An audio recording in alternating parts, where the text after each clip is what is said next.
Welcome to the point.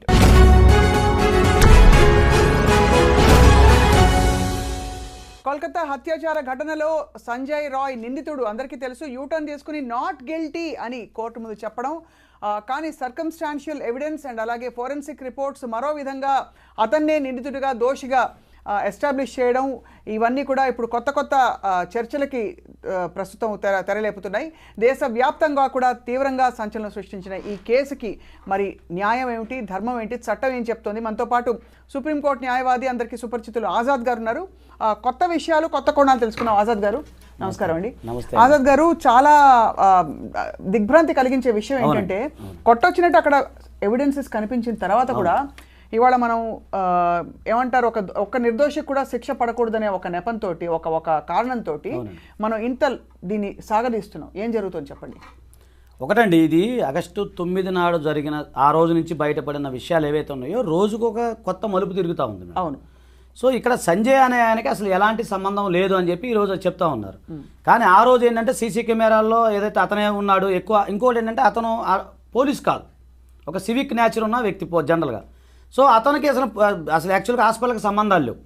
అతను హాస్పిటల్లో రకరకాల పరిచయాలు పెంచుకుంటాం, అలాగే హాస్పిటల్లో బెడ్స్ అలాంటివి ఏదైతే ఉన్నాయో ఎవరికాలకు ఇప్పించడం లేదా ఉద్యోగాలు ఇప్పిస్తానని చెప్పేసి ఒక రకమైన బెదిరింపు పాల్పడటం. ఇంకా ఫర్ ఎవర్ కైండ్ ఇన్ఫర్మేషన్ అంటే జనరల్గా అందరూ తెలిసిందో లేదో, అతను దాదాపుగా అంతకన్నా 3 times మ్యారేజ్ అవ్వటం, ఒక ఆమె చనిపోవటం, ఇట్లా కొన్ని నేరప్రవితమైన వ్యవహారం ఉందండి అతనికి. ఓకే. అది సో అంటే అక్కడ ఒక జనరల్గా ఏంటంటే అక్కడ ఏంటంటే మామూలుగా మన ఇన్ఫార్మర్ లాగా అక్కడ కూడా సివిక్ పోలీస్ అనేది అపాయింట్ చేసుకుంటారు మామూలుగా బెంగాల్లో. అది ఒక సిస్టమ్ ఉంటుందండి. సో దాని ప్రకారం ఇతను ఆ పోలీసు పేర్లు చెప్పి అందరినీ భయభ్రాంతులకు గురి చేయటం, రకరకాలుగా వ్యవహరించడం కూడా జరుగుతూ ఉంది. సో ఇక్కడ మనం ఒకసారి అసలు కోణం ఆలోచిస్తే, అంటే జరిగిన సంఘటన అనేది ఒక పక్కన పెడితే అసలు ముందు దాంట్లో ఇతనికి ఎలాంటి రైట్ లేదు. ఇది హాస్పిటల్కి వెళ్ళటం చేయటం, అక్కడ ఎంత లీనియస్ వాళ్ళు ఇచ్చారనేది మనకు అర్థమవుతుందండి. అవును, అదొకటి. ఇప్పుడు మీరు అన్నట్టుగానే అతను పోలీసు కాదు కానీ సివిలియన్కి సంబంధించిన పోలీసు వారు. అవును. ఇక్కడ కూడా ఇప్పుడు ఈ రోజు మీరు అన్నట్టుగానే నాట్ గిల్టీ అని చెప్పటం, ఇవన్నీ చూస్తే అక్కడ ఏమైనా ఇంటరాక్షన్గా జరుగుతుందా అనేది మనం ఒకసారి అంటే జస్ట్ అనుమానం మాత్రమే. అవును. సో నేనేమంటున్నానంటే దీనికి సంబంధించి సిబిఐ ఎంక్వైరీ చేయాలని చెప్పేసి సిబిఐ దీని మీద ఇన్వెస్టిగేషన్ చేయాలని జరుగుతూ ఉంది. అది కనుక సిబిఐ కనుక దీన్ని టేకప్ చేస్తే దీన్ని ముందుకు తీసుకెళ్లే అవకాశం ఉంటుందని నా అభిప్రాయం, నా ఎక్స్పీరియన్స్ నేను చెప్తా ఉన్నాను. ఇక్కడ అంటే మరొక విషయం, ఇప్పుడు సర్కమ్స్టాన్షియల్ ఎవిడెన్స్ ప్రకారం ఒకరికంటే ఎక్కువ రేపిస్టులు ఉండి ఉండవచ్చని మనకి ఇంకా కూడా తావుందా ఆ ప్రశ్నకి? ఖచ్చితంగా మేడం. ఎందుకంటే ఆ అమ్మాయి యొక్క ప్రైవేట్ పార్ట్స్ ఏవైతే ఉన్నాయో, సో దాంట్లో కొన్ని ఏవైతే తీసుకుంటారు కదా సహజంగా తీసుకున్న, అలాగే ఎక్కువ సిమెన్ అనేది ఎక్కువ ఉంది దాంట్లో. అదే మెయిన్ అది రిపోర్ట్ ప్రకారం నిర్ధారణగా బయటకు వచ్చిందా లేక ఊరికే ఊహాగానాలు అని కూడా మధ్యలో అన్నారు? లేదండి, ఇక్కడ ఎలా ఉంటుందంటే కొన్ని సందర్భాల్లో సుప్రీంకోర్టు ఈరోజు కొన్ని గైడ్లైన్స్ ఇచ్చింది. ఈ కేసులో అమ్మాయి పేరు కానీ ఆ అమ్మాయికి సంబంధించిన కొన్ని వివరాలు ఏవైతే ఉన్నాయో, అంటే ఇప్పుడు మనం పేరు పలకూడదు, రైట్. అలాగే ఆమె యొక్క ఫోటోని ఇప్పుడు ఆల్రెడీ తమ్మునేది అంతా పెట్టారు, సో అవి తీసేయమని చెప్పేసి. అవును. సో ఈ కొంత గైడ్లైన్స్ ఏవైతే ఉన్నాయో దాని ఉన్నాయి. సో నేను అనుకుంటాం ఏంటంటే మొన్న వచ్చిన రిపోర్ట్స్ ఏవైతే ఉన్నాయో ఆ ఫారెన్సిక్ సంబంధించి కొన్ని రిపోర్ట్స్ బయటకు వచ్చినాయి. వచ్చిన తర్వాత మళ్ళీ ఇప్పుడు రిస్ట్రిక్షన్ అవ్వడం వల్ల అది సీల్డ్ కవర్లో పెట్టి అది అంటే ఇన్ కెమెరా ప్రాసెస్లో జరుగుద్దని నేను అనుకుంటున్నాను. ఒకటి అంటే అదే రిపోర్ట్ని మళ్ళీ సబ్మిట్ చేయడం జరుగుతుంది అంటారు. అంటే రీపోస్ట్ మార్టం చేసినప్పుడు అంటే యాక్చువల్గా ఇప్పుడు కొత్త టెక్నాలజీ వచ్చేసింది కదా మేడం. జనరల్గా ఏంటంటే ఈ పోస్ట్ మార్టం చేసే సందర్భంలో కొన్ని ఎక్కడైతే ముఖ్యమైన అవయవాలు, ఆమె కన్ను బాగా దెబ్బతగిలిందని చెప్పేసి కొన్ని పార్ట్స్ ఏవైతే ఉన్నాయో, అలాగే కొన్ని ప్రైవేట్ పార్ట్స్, అలాగే కొన్ని ఏవైతే ఉన్నాయో అవన్నీ కూడా బ్లీడింగ్ అయిందని, అలాగే ఎడం చేయి ఏదైతే ఉందో ట్విస్ట్ అయిందని చెప్పేసి, ఇలా కొన్ని ఏవైతే మనం ఊహించుకున్నప్పుడు ఒక అమ్మాయి అనుకోండి, ఒక అబ్బాయితో ఆ పెనుగులాట వేరుంటుంది. కామన్గా చూడంగానే సీన్ ఆఫ్ అఫెన్స్ మనకు అర్థమైపోతుంది. ఆ వీడియో ఏదైతే ఉందో అక్కడ జరిగిన సంఘటన చూస్తే ఒక్కరికంటే ఎక్కువ ఉన్నారు అనే ఉద్దేశం అనేది కనబడతా ఉంది మామూలుగా. అంటే ఆ అమ్మాయికి లేకపోతే అంత హింసాత్మకమైన ఒక పరిస్థితి తెచ్చుకునే అవకాశం లేదంటారు. కనబడుతుంది కదా మేడం, సీన్ ఆఫ్ అఫెన్స్ కనబడతా ఉంది. అది చూసాము మన బ్లడ్ టెస్ట్ స్ట్రెయిన్స్ కానీ అవన్నీ కూడా. అందులో బీయింగ్ ఏ డాక్టర్ కదా మేడం, ఆమెకు తెలుసు కదా ఇప్పుడు ఏదైనా సంఘటన జరిగినప్పుడు ఎలా రక్షించుకోవాలి ఏంటి అనేది. సో నేనేమనుకుంటున్నానంటే ఆమె ఒంటరిగా నివసిస్తున్న సమయంలో ఏదైనా కొంతమంది కావాలని ప్లాన్ చేసేసి అలాగే ఆమె పైన అట్లా చేసి ఉండొచ్చేమో అంటే ఇన్వెస్టిగేషన్ తేలుతుంది జనరల్గా. అంటే ఆ సీన్ ఆఫ్ అఫెన్స్ మనం చూసిన మీడియాలో వచ్చిన కథనాలు బట్టి ఆ యొక్క పిక్చర్స్ చూస్తే అలా అనిపిస్తుంది మనకి. ఇప్పుడు సంజయ్ రాయ్ ఒకవేళ తను దోషి కానని చెప్పినంత మాత్రాన అది అంటే ఇక్కడ సీన్ ఆఫ్ అఫెన్స్ లో ఉన్న ఎవిడెన్సెస్ తో పాటు అతనే చెప్పుకున్నది ఫస్ట్ టైం పోలీసులు తీసుకెళ్ళినప్పుడు అరెస్ట్ చేసుకోండి అని చెప్పి, అవునండి, అది అంటే ఇవన్నీ చూసి తర్వాత మరి ఇతను చెప్తున్నాడంటే ఇంకా అబద్ధాలు చెప్తున్నట్టు ఎస్టాబ్లిష్ అయిపోతుంది కోర్టు ముందు. అవునండి. సో మరి అది మరింత చేటు చేయదు అతనికి. ఎందుకు అలా చెప్పుకుంటారు మామూలుగా దోషులు? తెలియదు మేడం. ఇప్పుడు ఏమంటారంటే మామూలుగా పరిభాషలో చెప్తున్నా, మళ్ళీ కొంతమంది భయపడద్దు, బాధపడద్దు. ఎందుకంటే మామూలుగా లా పరిభాష ఏమవుద్దంటే accused is innocent until proven guilty. అది అందరికీ తెలిసిన విషయం. అంటే కామన్ మ్యాన్కి కొంచెం అదేంటి ఎలా అంటున్నాడు అనుకుంటారు, కానీ అక్యూజ్డ్ అనే వ్యక్తే అతను. సో ఇప్పుడు అంటే అక్కడ సంజయ్ రాయ్ మీద దృష్టి పెట్టడానికి ప్రధాన కారణం ఏంటంటే ఏదైతే ఈ ఇయర్ ఫోన్స్కి సంబంధించినవి కనపడింది, ఆ సీసీ కెమెరాలో అతను ముందుకు వెళ్ళాడు, తర్వాత లేదనేది మనకు తెలిసిన విషయం. సో జనరల్గా ఏంటంటే ఇన్వెస్టిగేషన్ ఏం తేలుతుంది, మెయిన్ ఫోరెన్సిక్ ల్యాబొరేటరీ సంబంధించిన ఇన్వెస్టిగేషన్ అనేది చాలా ముఖ్యం అండి. అలాగే సీసీఎంబీ వాళ్ళు ఇచ్చే ఇన్వెస్టిగేషను, ఎందుకంటే ఎవరైతే అత్యాచారం చేసిన వ్యక్తి, అతని యొక్క సంబంధించిన సీమెన్ కానీ, అతని యొక్క వెంట్రుకలు కానీ, లేదు ఈ కొన్ని సందర్భాల్లో అత్యాచారాల సంబంధించిన బాధితురాలు కొన్ని సందర్భాల్లో పెనుగులాడుతుంది కదా, గోళ్ళలో ఎవిడెన్స్ కానీ, పెనుగులాటలో కానీ, అలాగే బట్టలకు సంబంధించి ఇవన్నీ ఉంటాయి కదా మేడం. సో అవన్నీ ఎప్పుడైతే టాలీ అవుతాయి అది మీకు లీగల్గా వస్తుంది, ఎస్టాబ్లిష్మెంట్ అవుతుంది. అవును, కామన్గా ఇప్పుడు అతను ఇయర్ బడ్స్ లేవు, సీసీ కెమెరా వెళ్ళి వచ్చాడు, వెనక్కి వచ్చాడు అనేది ఒక ఎస్టాబ్లిష్మెంట్ అయితే, అతను నేరం చేశాడా లేదా అనేది ఎప్పుడు ఎస్టాబ్లిష్మెంట్ అవుతుంది అంటే అంటే వాళ్ళు చెప్పిన జనరల్ సర్కమ్స్టాన్సెస్ ఎవిడెన్స్ ఏంటి, సీసీ కెమెరాలో అతను వెళ్ళటమే రావడం తెలిసింది. సో ఇతను చేశాడని గ్యారంటీ అనేది ఆ సీసీ కెమెరాలో నిర్ధారణ కాదు. కానీ లోపల ఏం జరుగుతుందంటే ఇప్పుడు ఫోరెన్సిక్ రిపోర్ట్స్ లో వచ్చిన గోళ్లలో వచ్చిన డిఎన్ఏ మ్యాచ్ కావడం ఇవన్నీ కూడా ఒకవైపు. ఇప్పుడు ఇతరులు ఎవరన్నా ఉన్నారా అని చెప్పడానికి మరి నిర్ధారణగా సీసీ కెమెరా ఫుటేజ్ లో మనకు ఎవరు కనిపించలేదని తెలుస్తుంది. మరి ఏ విధంగా దీనికి అంటే ఒక ప్రూఫ్ దొరుకుతుంది? ఇప్పుడు దాని మీద ఏమండి, దాని మీద అప్పుడు దానికి సంబంధించిన హాస్పిటల్లో కొన్ని అది సెమినారాలు చాలా పెద్దగా ఉంటుందంట మేడం. సార్ అలాగే దానికి సంబంధించిన వేరే డోర్స్ కూడా ఉంటాయంట మామూలుగా. సో అదొకటి. అలాగే తర్వాత దానికి సంబంధించిన ఏదైనా జరిగినా సెమినార్కి సంబంధించిన ఏదైనా ఉంటే కూడా ఎక్కువ అక్కడ రెస్ట్ తీసుకుంటారంట. అలాగే సంబంధించిన టాయిలెట్స్ కానీ, ఇప్పుడు బాత్రూములు కానీ అవన్నీ కూడా దూరంగా ఉంటాయంట. ఇప్పుడు అంటే ఈ సంఘటన జరిగినప్పుడు అంటే మీకు గుర్తుంది లేదో, మన సత్యంబాబు కేసు విషయంలో గతంలో మీకు ఐడియా ఉంది కదా మేడం, సత్యంబాబు కేసులో మనం డిస్కస్ చేసుకున్నాం. చూడండి, అంటే ఎందుకు చెప్పాల్సి వస్తుందంటే ఆ కేసు నేను ఎందుకు తెర మీదకి తీసుకొస్తున్నానంటే ఆ కేసు కూడా ఆ విధంగానే జరిగింది. ఎందుకంటే ఆ అమ్మాయి యొక్క బాత్రూమ్ దగ్గర నుంచి అంటే మనం అనకూడదు కానీ ఆ తల్లి మహాతల్లి ఆ చనిపోయిన పాపకి అలా జరిగింది. బాత్రూమ్ దగ్గర నుంచి అమ్మాయిని ఈడ్చుకొని వచ్చారు. ఒక సంఘటన మనకి అది మనం చెప్పుకుంటే బాధ అనిపిస్తుంది. అది అప్పుడు మీకు మనం కూడా చేసాం. అది వచ్చినప్పుడు జరిగింది. చివరికి సత్యంబాబు అనే వ్యక్తి మీద జరిగింది. తర్వాత అది సరే, తర్వాత సాక్ష్యాధారాలు ఏ విధంగా జరిగింది అనేది పక్కన పెడతాం. అంటే అలాంటి సంఘటన కూడా సేమ్ ఇది కూడా అలాగే ఉంది. చూసిన బ్లడ్ స్ట్రెయిన్స్ కానీ ఇప్పుడు మనకు కనబడతా ఉంది. సో దీని మీద లోతుగా ఇన్వెస్టిగేషను జరగాలి అంటే సిబిఐ టేకప్ చేసినప్పుడు అన్ని రకాల ఇన్వెస్టిగేషన్ జరుగుతుంది, దానికి సంబంధించిన ఏంటనేది జరుగుతుంది. కాకపోతే ఇక్కడ నేను ఆలోచించేది ఏంటంటే అంటే నాకు తెలిసిన ఇప్పుడు మనం కూడా కాస్త కొంత జర్నలిజం ఉంది కదా మేడం, కాస్త కొంత అవగాహన ఉంది కాబట్టి అంటే నేను తెలుసుకున్న విషయము అది ఏంటంటే కామన్గా ఏంటంటే అక్కడ ఎవరైతే ఎటువంటి పర్సన్స్ అయినా సరే ఎలాంటి గుర్తింపు కార్డు లేని వాళ్ళు కూడా వచ్చిపోవచ్చు. అక్కడ లాజిక్ నేను గమనించింది. నా లాజిక్ పాయింట్ ఏంటంటే అది ఒక పబ్లిక్ లాగా ఉండిపోయింది. ఎవరన్నా లోపలికి వెళ్తే నువ్వు ఎవరు అని అడిగేవాళ్ళు లేరు. అంటే కట్టుదిట్టమైన భద్రత కానీ అక్కడ లేరు, ఆ కాలేజ్ లేదు, అది హాస్పిటల్. నేను ఆ విషయంలో అంటే నేను అనుకునేది నా యొక్క సైకలాజికల్గా నేను ఆ విధంగా ఆలోచిస్తాను. అంటే ఒక ఎనానమస్ పర్సన్ ఎవరు ముక్కు ముఖం లేని కూడా లోపలికి వచ్చిపోవచ్చు. సో మీరు అనేది ఏంటంటే అనేక ద్వారాలు ఉన్నందున ఆ సెమినార్ హాల్కి అనేక ఎంట్రన్స్ ఉండడం వల్ల ఈ ఒక్క సీసీ ఫుటేజ్లో ఉండకపోవడం అనేది బేసిస్ కాకూడదంటారు. కాకపోవచ్చు ప్లస్ అంటే ప్రూవ్ చేయడానికి ఇతరులు ఉన్నారా అని చెప్పి అంతే కదా. ప్లస్ ప్రైమా ఫేసి చూస్తే ఒక మనిషితో పెనుగులాట కాదు, ఇంకా ఒక మనిషి కంటే ఎక్కువ ఉన్నట్టుగా అనిపిస్తోంది. ఎందుకంటే కిరాతకంగా అమ్మాయిని హత్య చేసిన ఘోరంగా కనిపిస్తోంది నిజంగా ఆ విధమైన. ఇప్పుడు ఒకటే స్వప్న గారు, ఇప్పుడు ఇక్కడ ఆలోచించాల్సింది ఏంటంటే అది ఒక మీరు కట్టుదిట్టమైన భద్రత లేదు, ఒక పాయింట్. రెండోది ఇప్పుడు చెప్పిన ఎవరైతే సరే అతను నిందితుడిగానే మనం మాట్లాడుకుందాం, సరే అది కల్ప్రిట్ అదే సెకండ్ థింగ్. అంతే కదా మేడం. మనం ఒక నిందితుడు, అతను నిందితుడు లేదా నేరారోపణ చేసిన వ్యక్తి అనుకుందాం. అతనికి అసలు హాస్పిటల్కి సంబంధం లేదు. ఎందుకున్నాడు అక్కడ అతను ఇదే కదా, అంతకుముందు కూడా వచ్చిపోవటాలు, సంబంధించిన పేషెంట్తో మాట్లాడతాలు, ఇతను రికమెండ్ చేసి కొంతమంది జాయిన్ చేయించడాలు, ఒక తెలియకుండా ఒక ప్రైవేట్గా ఆయన ఒక నడపడం జరిగింది. అలాంటి అతను ఒక్కడే కాదుగా, అక్కడ ఎంతమంది ఉన్నారనేది ఫస్ట్ తెలియాలి. అవును. తెలియాలంటే దీని లోతుగా ఇన్వెస్టిగేషన్ చేయాలి.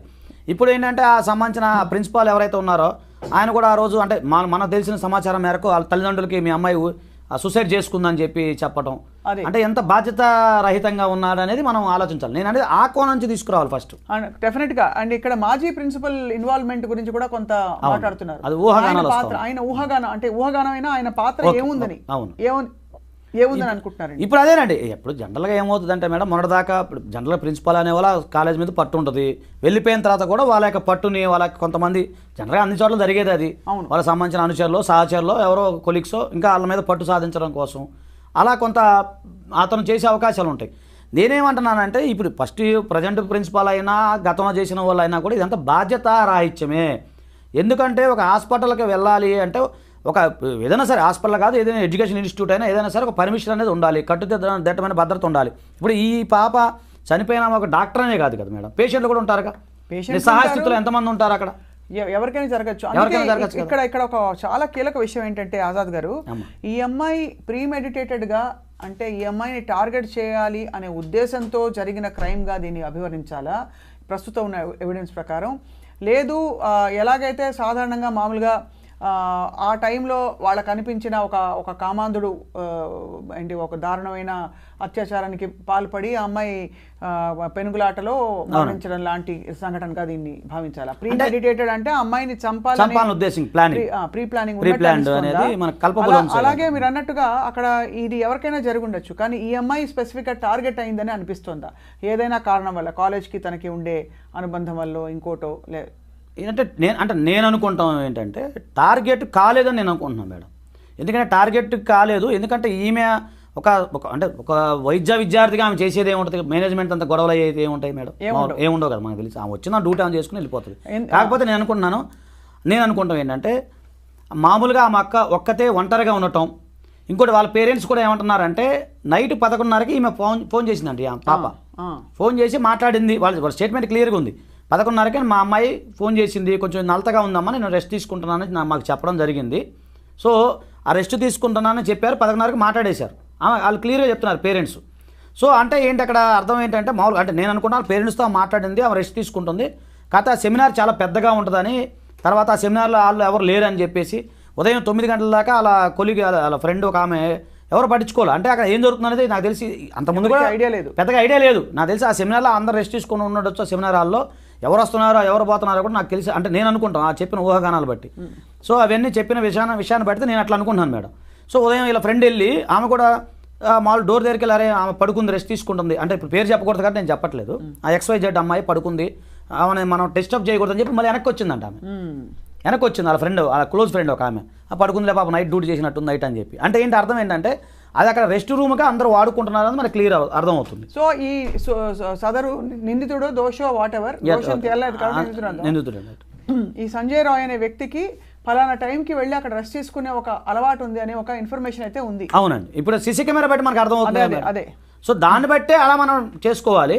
ఇక ఫోరెన్సిక్ సంబంధించినవి ఏ డాక్యుమెంట్ వస్తాయి ఏంటి అనేది ఇంకా ఇన్వెస్టిగేషన్ చాలా గోయింగ్ ఆన్ కాబట్టి అంటే మనం కూడా మేడం దీని మీద మనం ఎన్నో చేసాం. ఇప్పుడు నిర్భయ ఘటనలో మనం గట్టిగా పోరాడం తెలియదు ఏం కాదు, ఏ ఘటన జరిగినా బాధ అనిపిస్తుందండి. బాధ కాదు అంటే ఒక విధమైన చట్టానికి అసలు భయపడని, ఎందుకంటే నిర్భయ ఇన్సిడెంట్ తర్వాత చట్టాలు వచ్చాయి, చట్టాలు బాగా కట్టుదిట్టం అయ్యాయి. అయినప్పటికీ కూడా ఇవాళ ఒక సంఘటన ఒకటి కాదు 100 జరిగాయి ఇలాంటివి. కొన్ని బయటకు వచ్చాయి, కొన్ని సంచలనాలు అయ్యాయి, కొన్ని మామూలుగా పాస్ ఆఫ్ అయిపోతున్నాయి.